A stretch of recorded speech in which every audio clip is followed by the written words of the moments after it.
How do K-pop idols split profits with their agencies?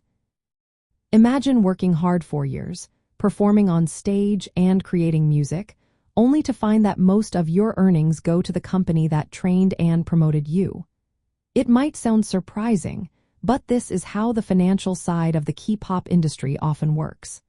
When idols sign contracts with their agencies, those agreements include how profits are shared. These profit splits can be very different depending on the company, how popular the group is, and what was negotiated before debut. Usually, the income from album sales, concert tickets, endorsements, merchandise, and other activities is divided based on these contracts. Agencies invest a lot upfront in training, producing music, marketing, and managing their idols. Because of these costs, they often take a large part of the earnings, especially early in an idol's career. For many groups, the agency might keep between 70% and 90% of the revenue. That means the idols only get 10% to 30%, which then has to be split among all group members.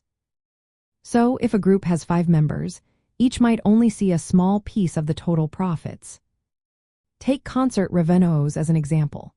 Usually, about 90% of the money from ticket sales goes to the agency. The remaining 10% is divided among the group members based on their contract terms.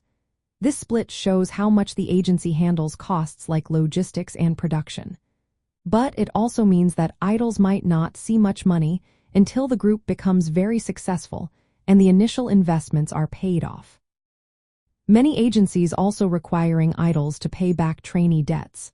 These debts cover expenses like training, housing, costumes, and music production. Agencies often front these costs and then deduct them from the idol's earnings. Only after these debts are cleared do idols start earning more money. This process can take years, even for groups that later become very popular.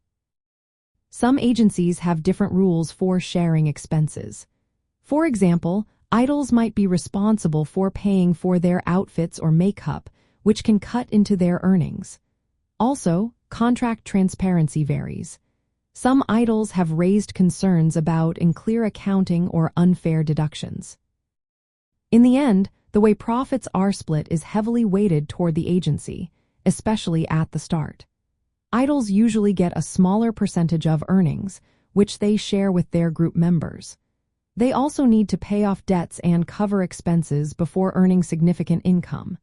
This setup reflects the high costs and risks agencies take when developing new idols.